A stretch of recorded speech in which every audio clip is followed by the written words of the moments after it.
죄의 유혹이 다가올 때, 죄의 충동이 다가올 때 어떻게 그것을 이길 수 있을까요? 하나님 앞에서 옳은 길을 택하기 위해서는 어떻게 해야 할까요? 오늘은 다윗이 죄의 충동 앞에서 어떻게 마음을 다스리고 옳은 길로 갈 수 있었는지 살펴보고자 합니다. 오늘 본문에서 사울 왕은 3천 명의 군사를 이끌고 다윗을 추격하고 있습니다. 다윗 한 사람을 잡기 위해서 최정예 부대 3천 명을 이끌고 왔습니다. 왜 사울 왕은 다윗을 잡으려고 했을까요? 다윗이 과연 사울에게 어떤 잘못을 했길래 그는 이렇게 큰 분노에 휩싸였을까요? 사실 다윗은 사울에게 아무 잘못도 하지 않았습니다. 오히려 그는 이스라엘의 원수 골리앗과 싸워서 그를 무찔렀습니다. 국가적인 위기에서 용기를 가지고 나가서 전쟁에 나가서 싸웠고 승리했습니다. 다윗은 사울의 분노를 일으킬 만한 그 어떤 잘못도 하지 않았습니다. 그런데 사울은 왜 그를 향해서 분노를 일으켰을까요?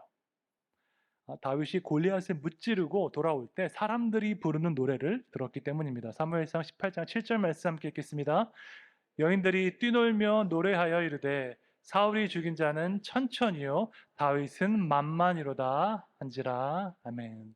이 노래는 고대 사회의 승전가입니다. 블레셋 최고의 장수 골리앗과 싸워서 승리한 다윗을 기념하는 노래입니다. 위기에서 나라를 구한 영웅을 높이는 것은 당연한 일입니다. 그런데 이 노래를 들은 사울은 매우 불쾌해하면서 분노를 표출했습니다. 사무엘상 18장 8절 말씀 함께 읽겠습니다. 사울이 그 말에 불쾌하여 심히 노하여 이르되 다윗에게는 만만을 돌리고 내게는 천천만 돌리니 그가 더 얻을 것이 나라 말고 무엇이냐 하고. 다윗이 골리앗을 무찔러서 이스라엘을 구한 것을 생각하지 않고 왜 사람들이 나보다 다윗을 더 사랑하고 다윗을 더 높이는지 사울이 지금 화를 내고 있습니다. 내가 왕이고 이 나라는 나의 것인데 사람들이 다른 사람을 높이니까 화가 나는 것입니다. 이것은 통제되지 않은 시기와 질투가 얼마나 위험할 수 있는지 잘 보여주는 예입니다. 우리 모두는 연약하기 때문에 시기하고 질투할 수 있습니다. 다른 사람이 나보다 더 잘되고 나보다 더 인정을 받으면 부럽기도 하고 질투가 나기도 합니다. 사촌이 땅을 사면 배가 아프다는 이 말은 부끄럽지만 사실입니다. 그런데 한국 사람들만 질투하는 것은 아닙니다. 미국에도 이와 비슷한 표현이 있습니다. 영어 표현 중에서 turning green with envy라는 말이 있습니다. 이것은 상대방을 향한 그 부러움과 질투로 가득한 그 마음 상태를 뜻합니다. 예를 들어서 새 차를 사서 자랑하는 그 친구를 보면서 부럽고 어떤 질투가 나는 마음, 그것을 표현할 때 영어로 turning green with envy라고 말합니다. 제가 미국에서 살 때 유학하는 7년 동안 같은 차를 운전했습니다. 제가 미국 교회에서 만났던 어떤 80대 성도님께서 저에게 질문하셨습니다. 목사님, 7년 동안 같은 차 운전하면 지겹지 않나요? 질문했습니다. 그러면서 그 80대가 넘으신 성도님께서 말씀하시길 저는 3년마다 차를 바꿉니다. 새 차를 사든지 리스를 하든지 차를 바꿔야지 기분이 좋다는 것입니다. 미국에서 새 차를 뽑아서 자랑하는 친구를 볼 때 부러운 마음을 turning green with envy라고 말합니다. 질투하는데 왜 녹색이 된다고 했을까 궁금해서 살펴봤더니 셰익스피어의 작품 오셀로에 이 표현이 처음 나왔다고 합니다. 이아고라는 인물이 오셀로에게 말하기를 다른 사람을 향한 그 질투를 조심해야 되는데 그렇지 않으면 녹색 눈을 가진 괴물처럼 변할 수 있다고 경고했습니다. 이 말은 맞는 말입니다. 다른 사람의 성공을 부러워하고 질투할 수 있는데요. 절대로 그 마음을 방치하면 안 됩니다. 통제되지 않은 시기와 질투는 커다란 죄로 연결될 수 있기 때문입니다. 다윗을 시기하고 질투한 사울은 그를 죽이고자 했습니다. 다윗이 아무 잘못도 하지 않았음에도 불구하고 그를 없애고자 했습니다. 더구나 하나님께서 다윗과 함께 하심을 알고 있었음에도 불구하고 사울은 다윗을 공격했습니다. 사무엘상 18장 28절에 보니까 여호와께서 다윗과 함께 계심을 사울이 보고 알았다고 증거하고 있습니다. 통제되지 않은 이 시기와 질투는 이렇게 위험합니다. 인류 역사상 최초의 살인도 시기와 질투 때문에 발생했습니다. 하나님께서 아벨의 제사는 받으시고 가인의 제사는 받지 않으셨습니다. 그러자 동생을 시기한 가인이 아벨을 돌로 쳐서 죽였습니다. 시기와 질투가 살인으로 이어진 것입니다. 그런가 하면 예수님의 제자들 사이에서도 시기와 질투가 있었습니다. 예수님의 수제자와 예수님의 애제자 사이에서 말입니다. 사울은 다윗을 잡기 위해서 10광야까지 쫓아왔습니다. 광야에 진을 친 사울은 밤이 되자 장막에 누워서 잠을 잤습니다. 한밤중에 다윗과 그의 부하 장수 아비새가 사울의 진영으로 몰래 잠입해서 들어갔습니다. 사울의 장막에 있는 두 사람은 깊은 잠에 빠진 사울을 보았습니다. 나를 괴롭게 하고 나를 죽이려고 했던 그 원수가 내 발 앞에 있는 것입니다. 이것이야말로 하나님께서 주신 절호의 기회일 수 있습니다. 악한 자에게 복수할 수 있는 그 기회가 나에게 찾아온 것입니다. 그때 아비새가 다윗에게 말했습니다. 사무엘상 26장 8절 말씀 함께 읽겠습니다. 아비새가 다윗에게 이르되 하나님이 오늘 당신의 원수를 당신의 손에 넘기셨나이다. 그러므로 청하오니 내가 창으로 그를 찔러서 단번에 땅에 꽂게 하소서. 내가 그를 두 번 찌를 것이 없으리이다 하니. 만일 여러분께서 이 말을 들으셨다면 어떤 기분이었을까요? 내 원수가 무방비 상태로 지금 내 앞에 있는데 나의 충신이 나에게 말합니다. 이것이야말로 하나님께서 우리에게 주신 절호의 기회입니다. 제가 알아서 처리하겠습니다. 대답할 필요도 없습니다. 그냥 조용히 고개만 한번 끄덕이면 됩니다. 그러면 내 손에 피를 묻히지 않고 원수를 처치할 수 있습니다. 더러운 일 아랫사람이 다 알아서 하는 것이고요. 나는 품위를 지킬 수 있습니다. 혹시 나중에 누가 물으면 그거 아비새가 스스로 알아서 한 것이라고 변명하면 됩니다. 윗사람 입장에서 가장 편안하고 가장 흡족한 상태입니다. 그런데 다윗은 달랐습니다. 다윗은 일반 사람과 달랐습니다. 원수를 원수로 갚는 일반 사람과는 다른 태도를 가지고 있었습니다. 다윗은 아비새에게 이렇게 말합니다. 사무엘상 26장 11절 말씀 함께 읽겠습니다. 내가 손을 들어 여호와의 기름 부음 받은 자를 치는 것을 여호와께서 금하시나니 너는 그의 머리 곁에 있는 창과 물병만 가지고 가자 하고. 다윗은 원수 사울을 죽일 수 있었지만 그렇게 하지 않았습니다. 내가 스스로 재판장이 되어서 내 대적에게 복수할 수 있었지만 그렇게 하지 않았습니다. 대신에 하나님께서 재판장이 되어서 나와 그 사람 사이에서 심판하시기를 기다렸습니다. 저는 이 순간이 다윗의 인생에서 가장 용기 있었던 순간이라고 생각합니다. 사나운 맹수로부터 양을 구하는 것보다, 무시무시한 장수 골리앗을 무찌른 것보다 더 용기 있는 것은 무방비 상태로 내 앞에 있는 그 원수를 해치지 않은 것입니다. 한 가지 놀라운 사실이 있습니다. 다윗이 사울에게 복수하지 않고 그를 살려준 것이 이번이 처음이 아니었습니다. 사무엘상 24장에 보면 다윗이 그 엔게디 광야에서도 사울에게 복수할 수 있는 기회가 있었습니다. 다윗과 용사들이 동굴에 숨어 있었는데 사울이 혼자서 그 동굴 안으로 들어왔습니다. 그때 용사들이 말하기를 지금이야말로 사울을 죽일 수 있는 절호의 기회입니다. 사울을 죽입시다라고 했습니다. 그러자 그때도 다윗은 하나님께서 기름 부은 자를 내가 해칠 수 없다라고 말했습니다. 성경이 비슷한 사건을 두 번 기록한 데에는 특별한 이유가 있습니다. 신명기에 보면 두 명의 증인이 증거하는 사건은 확정적이라고 했습니다. 신명기 19장 15절 말씀 함께 읽겠습니다. 사람의 모든 악에 관하여 또한 모든 죄에 관하여는 한 증인으로만 정할 것이 아니요 두 증인의 입으로나 또는 세 증인의 입으로 그 사건을 확정할 것이며. 아멘. 다윗이 사울을 해치지 않고 살려준 것을 두 번이나 성경에 기록한 데에는 특별한 이유가 있습니다. 어떤 순간에도 다윗은 하나님께서 기름 부은 자를 해치지 않았고 자기 스스로의 힘으로 복수하지 않았다는 사실을 확정한 것입니다. 여러분, 이것은 다윗이 착해서 그런 것이 아닙니다. 다윗이 마음이 약해서 손에 피를 묻히기 싫어서 그런 것이 아닙니다. 다윗은 누구보다도 용맹한 사람이었고 수많은 전투를 경험했습니다. 그런데 왜 다윗은 사울을 살려주었을까요? 다윗에게 용기가 있었기 때문입니다. 어떤 용기일까요? 옳은 길로 갈 수 있는 용기가 있었기 때문입니다. 지금 당장의 유익을 따라가는 것이 아니라 하나님 앞에서 옳은 길을 선택할 수 있는 용기가 다윗에게 있었습니다. 여러분 인생에는 두 갈래 길이 있습니다. 하나는 넓은 길이고 다른 하나는 좁은 길입니다. 넓은 길은 지금 당장 평안하고 좋은 길입니다. 많은 사람들이 넓은 길로 가기 때문에 분위기도 좋습니다. 좋은 게 좋은 거지 하면서 서로의 이권을 잘 챙겨줍니다. 그래서 모든 것이 만족스럽고 평안하지만 그 길의 끝에는 멸망이 있습니다. 이에 비해서 좁은 길은 불편한 길입니다. 좁은 길로 가는 사람은 적기 때문에 손가락질을 받기도 합니다. 왜 그렇게 인생을 피곤하게 사냐? 너만 그렇게 잘났냐? 핀잔을 주는 사람이 있습니다. 그래서 좁은 길로 걷는 것은 힘든 일이지만 그 길의 끝에는 생명이 있습니다. 여러분은 어느 길로 가시겠습니까? 넓은 길로 가서 빨리 성공하겠습니까? 아니면 조금 느려도 좁은 길로 가서 떳떳하게 성공하시겠습니까? 많은 사람들은 넓은 길을 택합니다. 왜냐하면 빨리 성공하고 싶기 때문입니다. 남들보다 더 빨리 승진하고 더 빨리 집을 사고 더 빨리 자랑하고 싶기 때문입니다. 그런데 그 끝은 어떻습니까? 편법과 불법을 써서 빨리 성공한 사람들의 끝은 어떻습니까?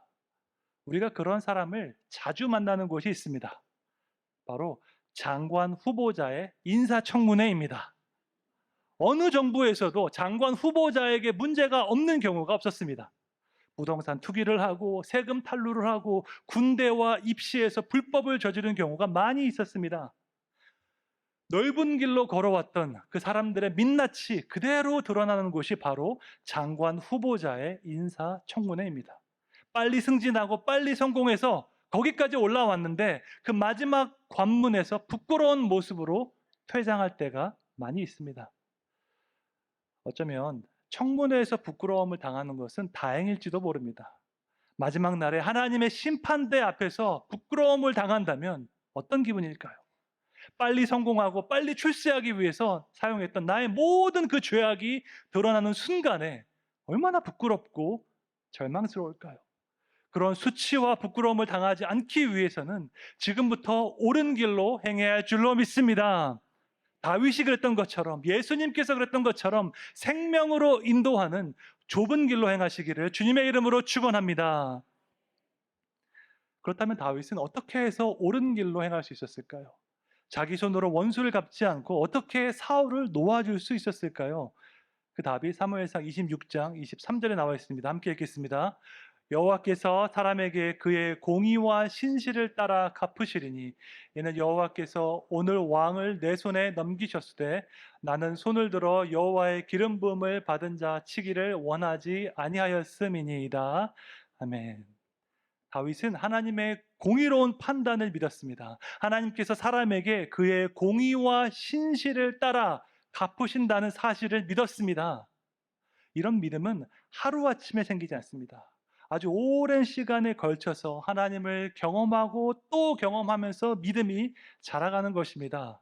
다윗이 어린 시절 양치기로 있을 때 그의 수고와 헌신을 기억하고 갚아주시는 하나님을 경험했습니다. 다윗이 무시무시한 장수 골리앗 앞에 섰을 때에 그와 함께 하시고 용기를 주시는 하나님을 경험했습니다.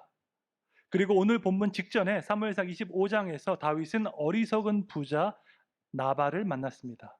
자신을 모욕하고 대적했던 그 나발을 다윗이 직접 치려고 했으나 그 마음을 다스리고 하나님의 판단을 기다렸습니다.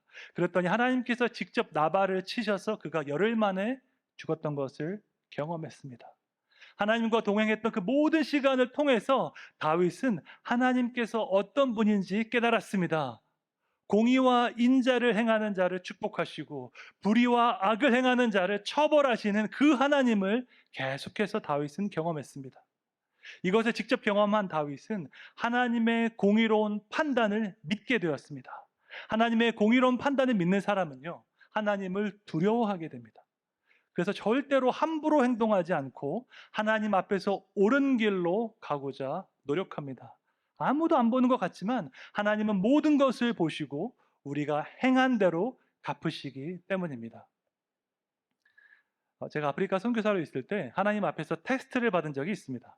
한 교회를 통해서 100만 원을 보내주시면서 선교를 위해서 사용하라고 하셨습니다. 이것은 이제 감사한 일인 동시에 부담스러운 일이기도 합니다. 100만 원을 제가 어떻게 사용하는지 아무도 감시하지 않기 때문입니다. 이 중에서 50만 원만 선교에 사용하고 나머지는 생활비로 써도 사실 아무도 알 수 없습니다. 그런데 저는 하나님께서 제 마음을 테스트하고 계시다는 것을 알았습니다. 그래서 현지 목사님과 함께 100만 원으로 염소를 사고 콩을 사서 가장 가난한 사람들에게 나누어 주었습니다. 현지에서 받은 그 영수증을 다 모아서 스캔해서 재정 보고를 했습니다. 염소와 콩을 받은 현지인들과 함께 사진을 찍어서 후원교회에 상세하게 보고를 했습니다.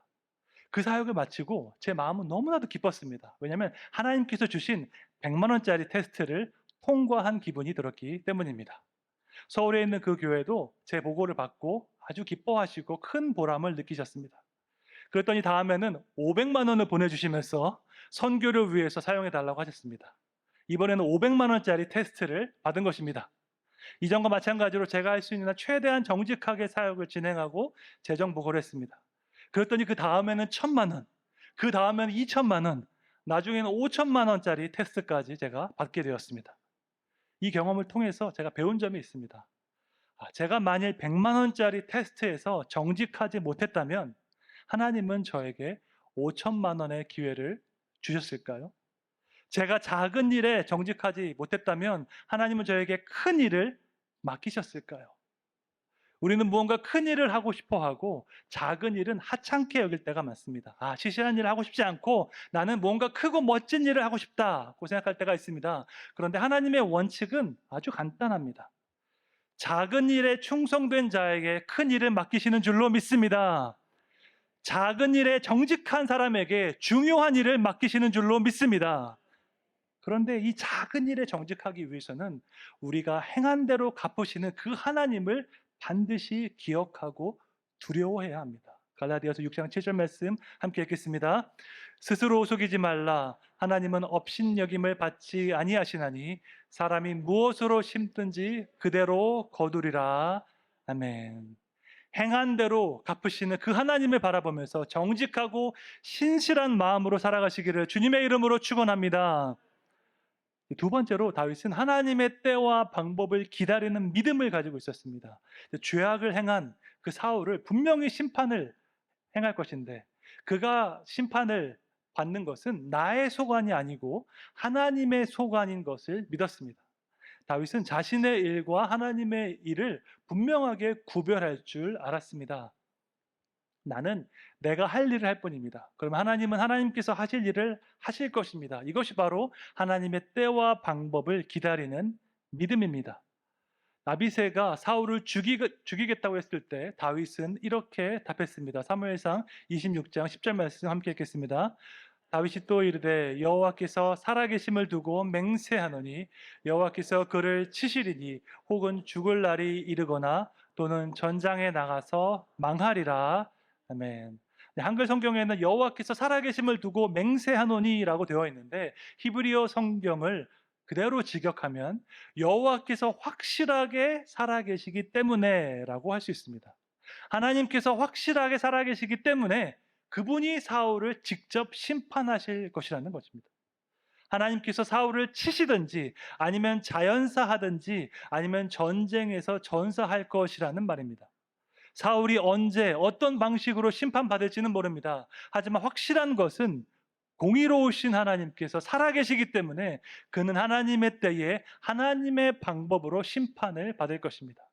그러므로 내가 감히 하나님의 자리에 올라가서 사울을 심판하지 않겠다 하는 것입니다.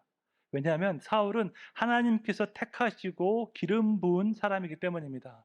하나님께서 세우신 사람은 하나님께서 직접 낮추실 것이라고 다윗은 믿었습니다.